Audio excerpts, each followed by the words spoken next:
Como dialogar com um ateu, com um ateísta? Antes de tudo, nós temos que entender, ter a premissa de que um ateu não é diferente de um religioso. Ambos têm fé. O religioso tem fé que Deus existe. O ateu tem fé que Deus não existe. Então todos têm uma crença, independente do lado em que se encontram. Contudo, para você argumentar com um ateu, você não pode usar um livro religioso. Seja a Bíblia, seja o Corão, seja qualquer outro livro religioso.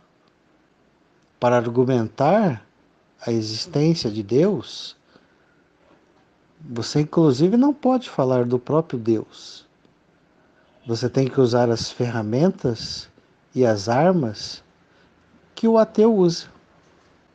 E uma dessas armas é a própria ciência, em que ele se apoia.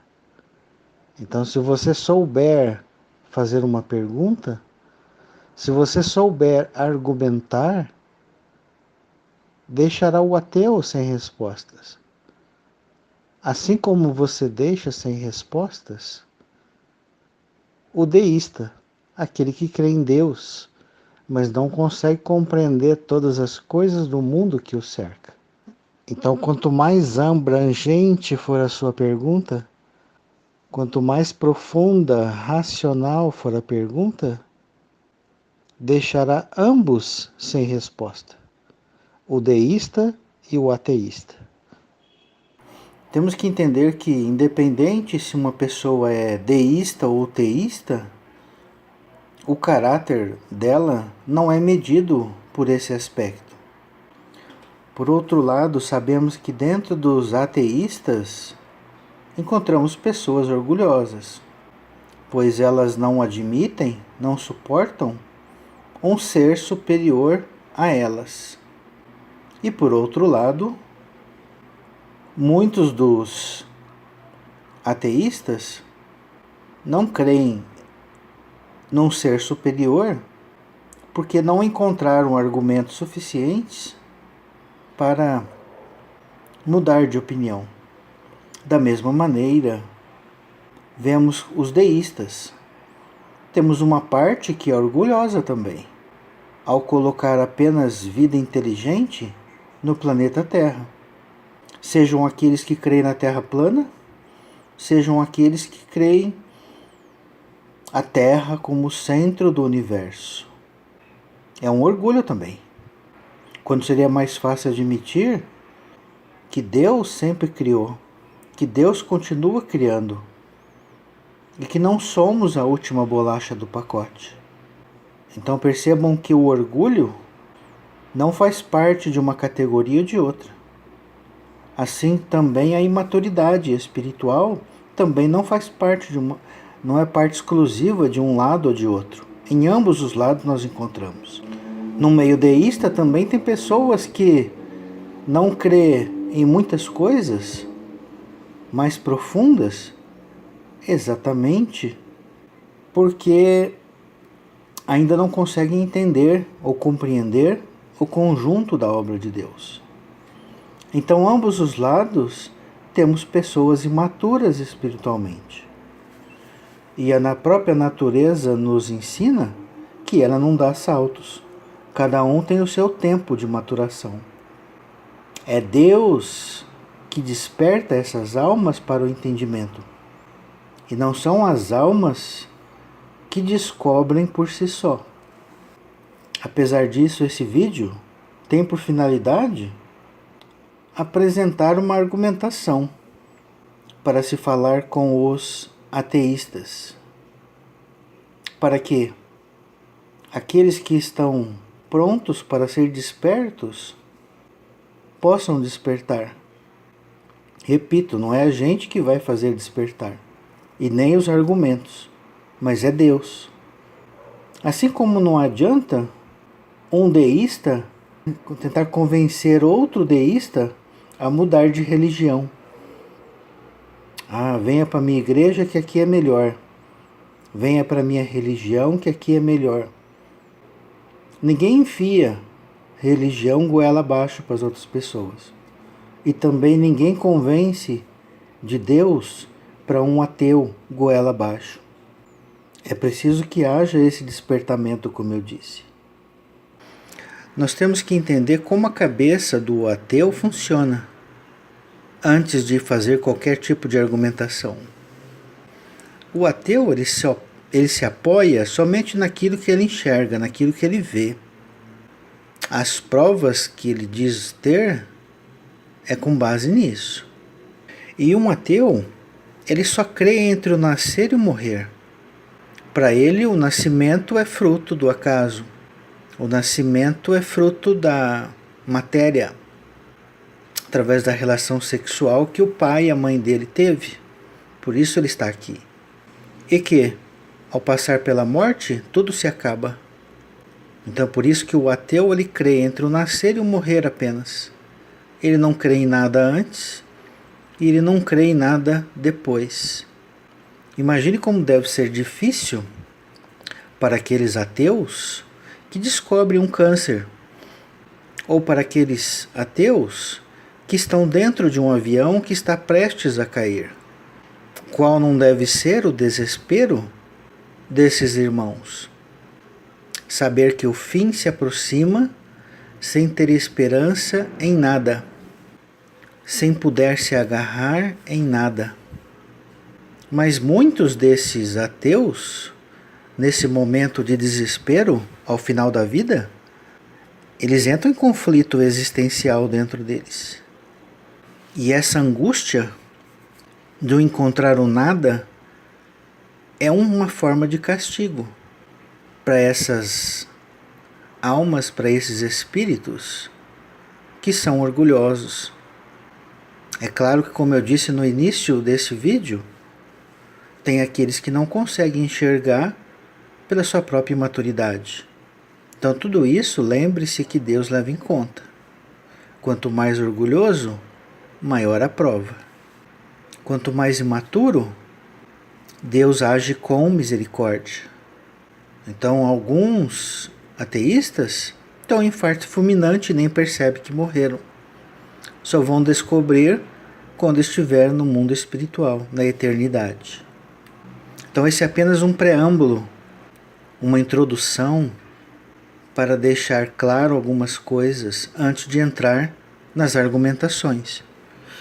Então vamos para os argumentos. E que quem tem ouvidos, ouça.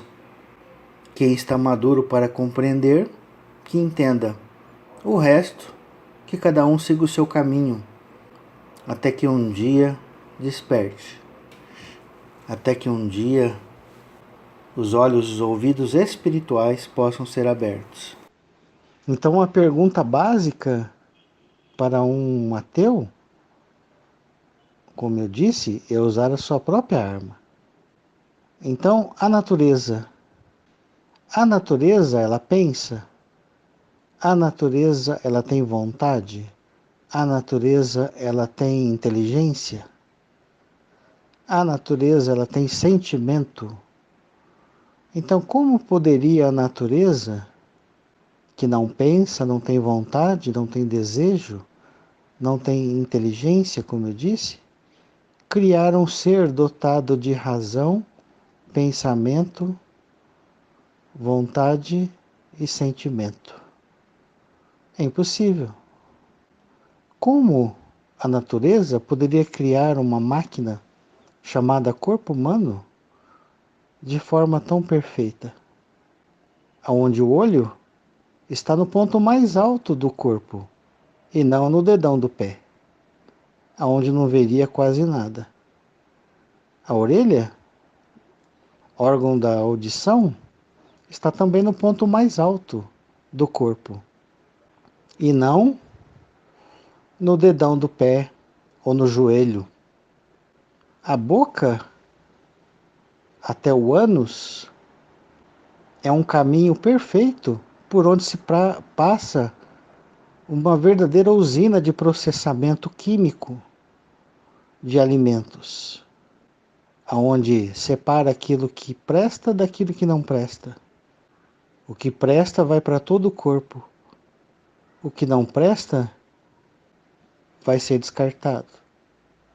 Então a ciência, a natureza, melhor dizendo, não poderia criar com perfeição, sozinha, todas essas coisas. Quem crê assim é a mesma coisa que você pegar, numerar de 1 a 1 bilhão e depois pegar cada uma dessas 1 bilhão de folhas e jogasse do alto de um edifício e elas caíssem embaixo em ordem numérica. Então a razão, a lógica, o bom senso nos diz de que todo efeito inteligente provém de uma causa inteligente. Não discuto o Big Bang. Não discuto que o universo tem 13 bilhões de anos, pouco mais de 13 bilhões de anos. Não discuto que a Terra tem 4,5 bilhões de anos. O problema é: a matéria cria matéria sozinha? De onde a matéria surgiu? Do nada? O nada pode criar alguma coisa?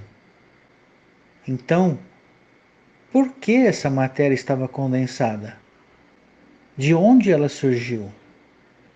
Não é questão de criação de Deus, não estou falando isso. Eu quero saber a causa primária, antes do Big Bang.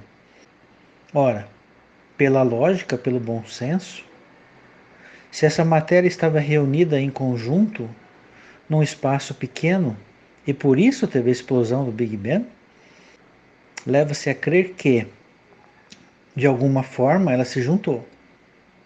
De alguma forma, ela foi parar lá. A pergunta é: quais são os eventos antes do Big Bang? De onde a matéria veio? O hidrogênio, o oxigênio, o carbono, o azoto, o flúor, o cloro, essas moléculas criaram do nada?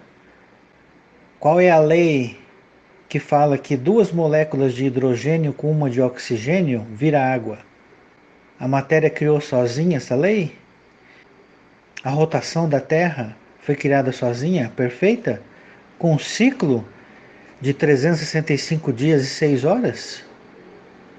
Aliás, a translação de 365 dias e 6 horas e a rotação de 24 horas, a matéria sozinha era capaz de criar leis perfeitas, cíclicas. Então, não estou discutindo o que a ciência já descobriu. O problema é, nós temos que crescer no entendimento mais completo de como as coisas funcionam no universo, e não apenas olhando de forma superficial. Se existe matéria, ela veio de algum lugar. A matéria não pode criar sozinha um ser dotado de pensamento racional. Pense bem, pensamento racional e vontade, e mais sentimento. Um monte de carne consegue ter dó de uma pessoa? Um monte de carne consegue ter raiva de uma pessoa?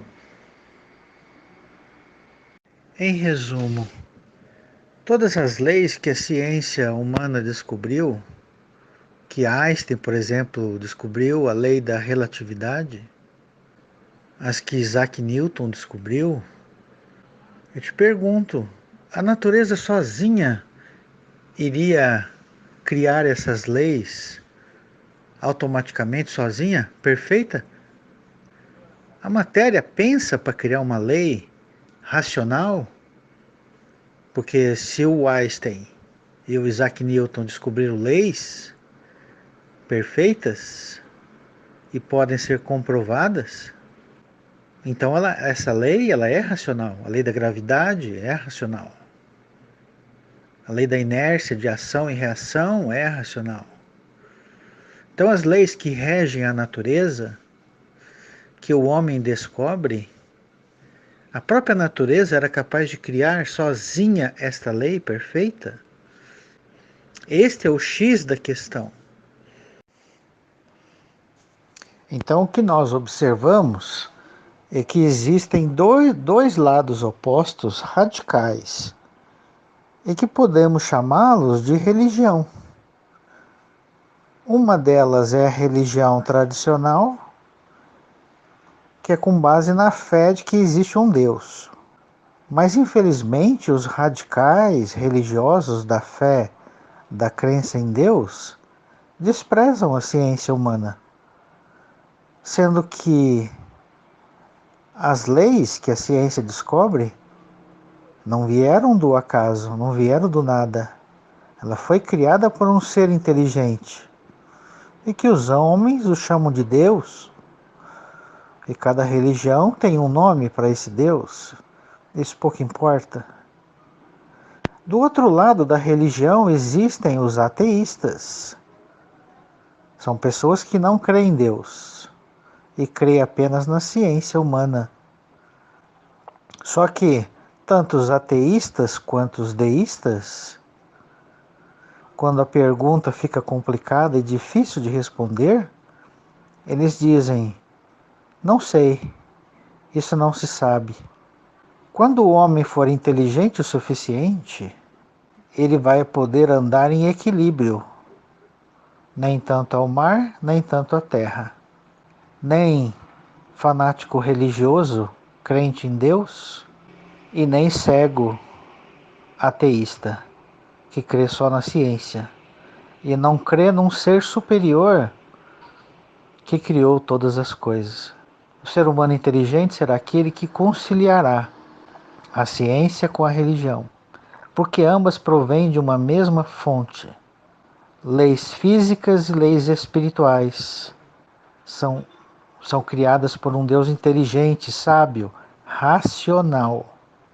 E se provém de uma mesma fonte, elas não podem se contradizer. Isso é óbvio. Portanto, se estamos radicais na fé ou radicais na ciência, tenhamos cuidado, porque seremos a mesmo tipo de pessoa, fanático religioso ou fanático descrente religioso. Os nomes em si pouco importa, mas na prática ambos são farinha do mesmo saco. Aonde que eu quero chegar? É mostrar para os ateístas de que toda causa tem um efeito e todo efeito tem uma causa. Melhor dizendo, toda causa gera um efeito e todo efeito é consequência de uma causa. Ora, se o efeito é inteligente, a causa também o é. Então, quando nós observamos a natureza e observamos a perfeição dos efeitos das leis, as leis da estação do ano, a lei de rotação, a lei de translação, a lei da gravidade, a lei de ação e reação, a termodinâmica, todas as leis que envolvem a química, física, biologia, se elas são inteligentes, racionais, é porque a causa também é inteligente e racional. E se a matéria não é dotada de pensamento e vontade e sentimento, não pode gerar um ser que pensa. Não pode gerar um ser que tem sentimento, raiva, ódio, amor, compaixão, indiferença. Então nós não podemos atribuir os efeitos ao acaso.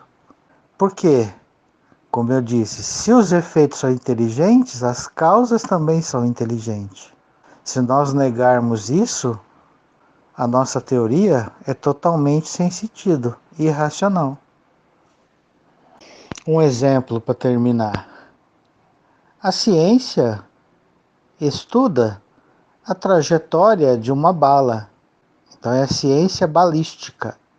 Houve uma explosão da pólvora e o chumbo, ele seguiu uma determinada trajetória com uma determinada velocidade e atingiu determinado ponto com base na trajetória e velocidade. Mas a questão que nós devemos observar, por isso que eu digo que nós não devemos ser superficial, mas sim de forma mais abrangente possível, é que a ciência, olha só isso, a ciência ela não estuda quem apertou o gatilho do revólver. A causa primária da trajetória da bala. Se não houvesse alguém que puxasse o gatilho, aquela bala não sairia do revólver. E a ciência não poderia explicar todas as coisas que ela conhece da trajetória do projétil. Fazendo essa analogia, nós vamos para o Big Bang. A ciência conhece a explosão do Big Bang. Conhece até quanto tempo se passou no Big Bang. E que há galáxias, há isso e aquilo. Beleza. Porém, quem apertou o gatilho? Quem colocou o revólver e o projétil lá para ser explodido? Ou atirado? Compreende? Então está na hora da ciência crescer. Assim também como a religião.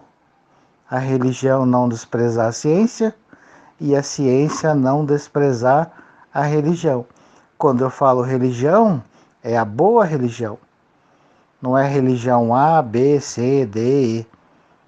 Isso aí são os homens que criam. A religião verdadeira é de que existe um ser superior a nós. E que ele é a causa primária de todas as coisas. E a ciência verdadeira é aquela que estuda com seriedade as observações em relação ao mundo físico,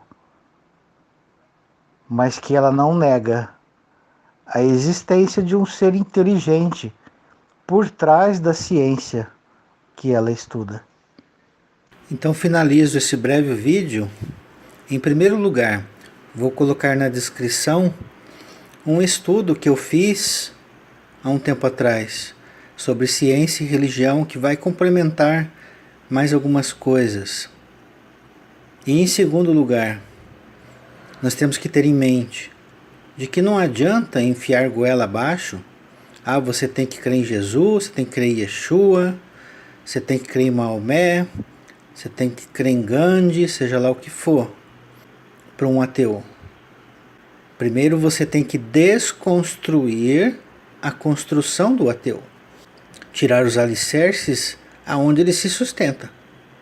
Primeiro mostrar que há um ser inteligente superior por trás de tudo que existe na natureza. Aí o castelo de areia vai desmoronar. Então o primeiro passo é mostrar que existe um ser inteligente. Depois entra a religião. Mas devemos entender que as religiões, todas elas, contêm conceitos belíssimos e de acordo com o eterno, com o Deus Criador. Mas todas as religiões contêm ainda conceitos humanos, porque desprezaram a ciência também. Então todas as religiões são engessadas. Todas as religiões mantêm cativo o entendimento do ser humano. Não deixa crescer. Se você quiser crescer, alie-se com a ciência. Da mesma maneira o ateu. O ateu quer crescer, alia-se à religião verdadeira, que existe um ser criador do universo, das coisas visíveis e das coisas invisíveis. Não se ensina cores a um cego. Não se ensina notas musicais a um surdo. Primeiro tem que curar a pessoa da surdez e da cegueira, para aí sim você ensinar as cores e as notas musicais. Então esse é o caminho para o ateu. Este é o caminho para o crente de uma religião que, apesar de estar apoiado em Deus, ainda tem imaturidades, ainda tem uma fé mais ou menos cega, porque despreza a ciência. E acima de tudo, não esqueça que se Deus não despertar, se Deus não amadurecer a nossa alma, nosso espírito, que sejamos ateístas ou deístas, de nada adiantará. De nada adiantará se Ele não nos despertar, se Ele não abrir os nossos olhos, se Ele não curar a nossa surdez, seja científica ou seja religiosa. Aprendamos com Jesus, com Yeshua. Ninguém vem a mim se pelo Pai não for concedido. Espero que os irmãos tenham gostado de mais este estudo. Um abraço a todos e até a próxima. Shalom, shalom.